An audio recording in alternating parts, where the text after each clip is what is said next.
reapertura de los servicios consulares. Yo todavía no veo una reapertura de tema de embajadas ni de restitución de relaciones políticas, porque el gobierno de los Estados Unidos no reconoce a Nicolás Maduro como presidente.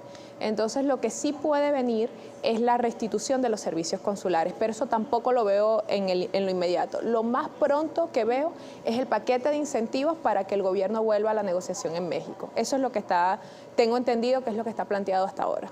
Bien, fíjate, también hay otras preocupaciones de la población venezolana, como tú lo mencionabas, estamos en una pandemia, el tema de los servicios públicos, el tema de la salud, cualquier persona en estos momentos en pandemia que tenga un COVID-19, pues ya saben los gastos que se deben asumir. Sí. Y que los hospitales públicos hoy por hoy en Venezuela no cuentan, digamos, con todo lo necesario para poder abastecer una demanda de pacientes en esta ola de Ómicron, la cantidad de casos, la cantidad de pacientes nuevamente en los hospitales, causan y generan también preocupación en la población de Venezuela. ¿Cuál debe ser la resolución y cuál debe ser el aporte de los políticos venezolanos para que estén a la altura de la situación que estamos viviendo hoy en día?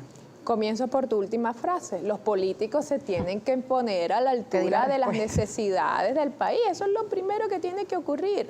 Lo que pasa es que, mira, tengo tiempo diciéndolo, el grave problema en estos momentos de Venezuela, más allá de la crisis compleja o de la crisis política o de la crisis económica, es la crisis de liderazgo, que tiene que ver un poco con el compromiso. ¿Dónde están los políticos? ¿Se están poniendo los políticos realmente en sintonía con las necesidades del país? Esa es la gran pregunta que tenemos que hacernos. Porque si eso es así, yo creo que hoy día deberían de estar sentados, no nada más en México, sentados en Miraflores, en la Plaza Bolívar, en algún lado, pero deberían de estar sentados discutiendo cómo ofrecerle solución a los problemas reales y emergenciales del venezolano, porque ciertamente tenemos dos Venezuelas. Tenemos una Venezuela que se niega a fallecer y esta Venezuela emprendedora, es esta Venezuela que está saliendo a consumir. Ayer las calles de Caracas los restaurantes estaban abarrotados, si no tenías reserva no podías entrar a comer o a cenar en ningún lado. Entonces, pero eso no puede ser el síntoma.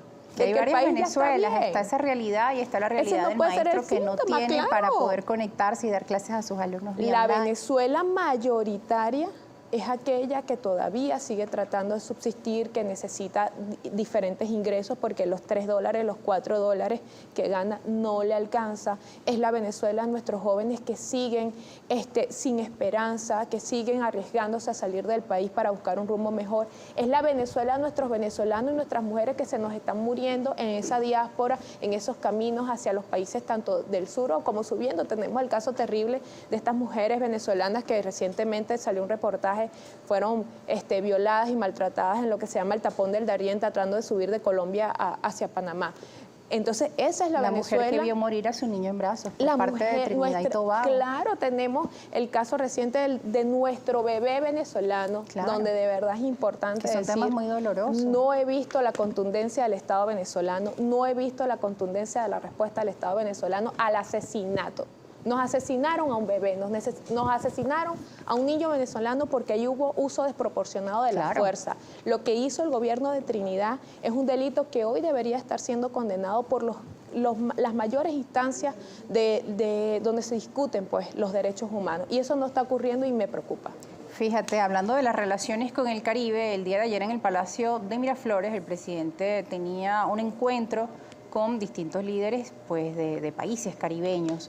Como tú mencionas, pues el tema de la contundencia, del rechazo pues a este asesinato ha sido también parte de las declaraciones que han dado distintos líderes políticos en nuestro país, que se espera mayor contundencia. Vamos a repasar brevemente parte de ese encuentro que tenía el día de ayer el Ejecutivo. También son de interés regional. El tema de Petrocaribe, que durante mucho tiempo funcionó como incluso un medio de apoyo, de ayuda a países caribeños de nuestra región con petróleo venezolano, un intercambio comercial que favorecía pues, a estas naciones caribeñas. ¿Qué ocurre en el contexto de la diplomacia de Venezuela con los países caribeños?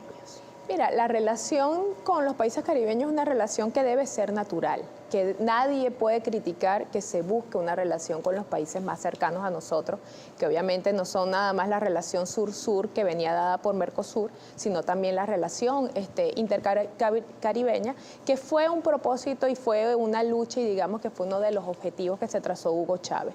Y lo cumplió muy bien. El tema es que ya eso no es sustentable en el contexto actual, porque esto requiere, para que Petrocaribe pueda hacer nuevamente lo que fue en su momento, requiere primero que nada que Venezuela tenga una producción petrolera ideal, porque ¿cómo entonces mantenemos el acuerdo si ni siquiera estamos en unos niveles de producción aceptables?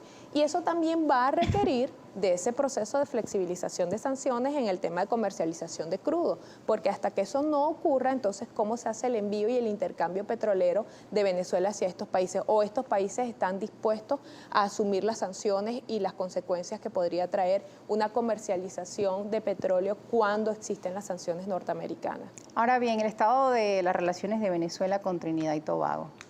Bueno, yo creo que hay una relación, y no es nueva, hay una relación allí política, estratégica y petrolera, gasífera, y yo creo que el Estado y la falta de contundencia o la respuesta, yo creo que el Estado venezolano se ha cuidado mucho de la respuesta con el tema de nuestro niño asesinado, porque hay que decirlo así, nuestro niño asesinado por autoridades trinitarias.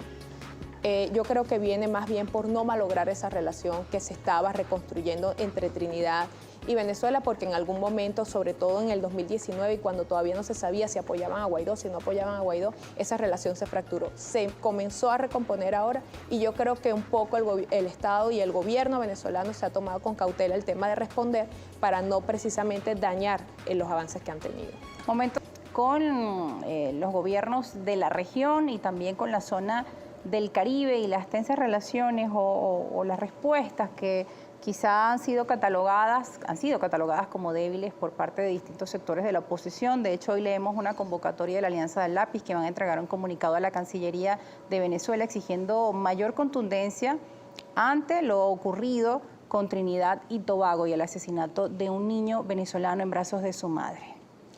Ese es el papel de una oposición. La oposición debe exigir y levantar las voces de la sociedad en reclamo de los derechos que se vulneren. Y eso es importante. Aplaudo esa decisión de la... ¿Qué otras acciones debería tomar Venezuela y la población venezolana, la comunidad organizada, en medio también de tanto dolor, de tantos hechos que ocurren? No solo es Trinidad y Tobago, son también los migrantes venezolanos a través de la frontera con México que están cruzando, que se exponen, y por toda la región, los venezolanos que han sido vulnerados en Chile, aquellas personas que se van sin nada en las manos a tratar de hacer vida en otro país. Fíjate que en los segmentos anteriores hablábamos de esa desconexión del liderazgo político con las necesidades y el dolor, el padecimiento de nuestra gente.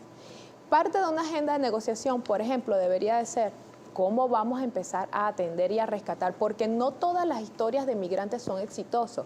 Si sabemos de casos de personas que se fueron, que ya están estabilizadas, que les va muy bien, que ya les ha ido bien, están trabajando, hay muchos no serán millonarios, pero otros que tienen por lo menos estabilidad.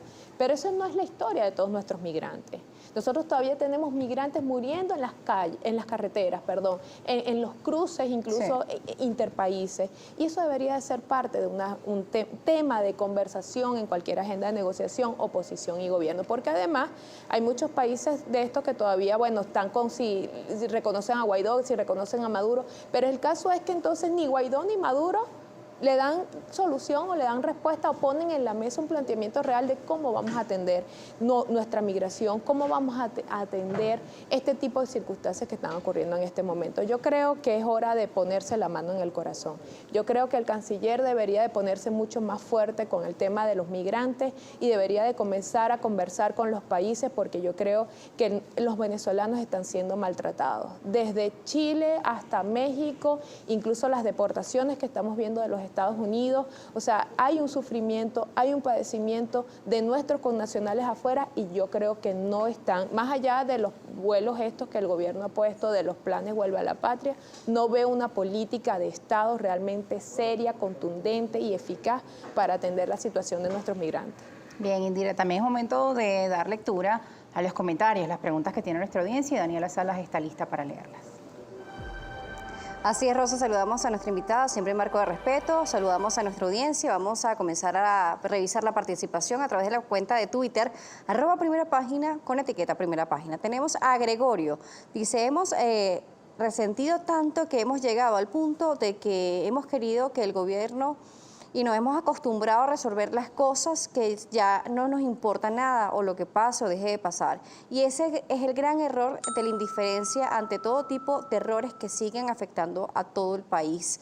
¿Qué le responde a este usuario ante este comentario? Sí, es indiferencia realmente de la clase política en general. Un gobierno o políticas Presidenciales. En materia económica, lo primero que tienen que ponerse de acuerdo es en cómo salvar nuestra principal fuente de ingresos, que sigue siendo el petróleo, cómo reactivamos la producción petrolera y no nada más la producción petrolera, el desarrollo de la industria aguas abajo, ¿no? Porque al final ese sigue siendo aguas abajo, ¿no? Porque al final ese sigue siendo el principal, pueden seguir subsistiendo con $4 al mes. Hay que poner el drama hospitalario, el drama de los servicios públicos, el tema de los apagones que hemos visto estos días también, bajones de luz, estamos viendo que el tema de servicios públicos no se ha resuelto en Venezuela. Entonces yo creo que hay muchísimos temas para poner en esa mesa. Más bien yo creo que lo que van a faltar son días y horas para discutir los problemas de los venezolanos. Le pedimos a nuestra invitada que sea lo más breve posible para que podamos tener un poco más de interacción. Tenemos muchas preguntas o comentarios también de la audiencia. Tenemos a Juan Carlos Valerón en esta oportunidad de materia económica. ¿Cuál recuperación económica si el precio del bolívar se ha mantenido porque el gobierno le ha colocado semanalmente $60 millones a la banca pública y privada para que los venda a 4.50 bolívares? El día que el gobierno quite el subsidio, el dólar se perdería este precio. Eso lo dice Juan Carlos Valerón. ¿Qué le responde? Es que la recuperación económica, lo que tenemos es una recuperación comercial, que es otra cosa. Recuperación económica vamos a tener cuando nuestras industrias se estén abriendo y cuando estemos produciendo en el país. Hasta ahorita lo que tenemos es una recuperación de importación, de puerto y de comercio. Bien, agradecemos a nuestra audiencia por sus preguntas acá en Primera Página. Ya se nos acaba el tiempo, Indira, pero para finalizar, ya que hemos venido hablando de las relaciones de Venezuela en el contexto geopolítico, hoy la atención del mundo está puesta en Ucrania.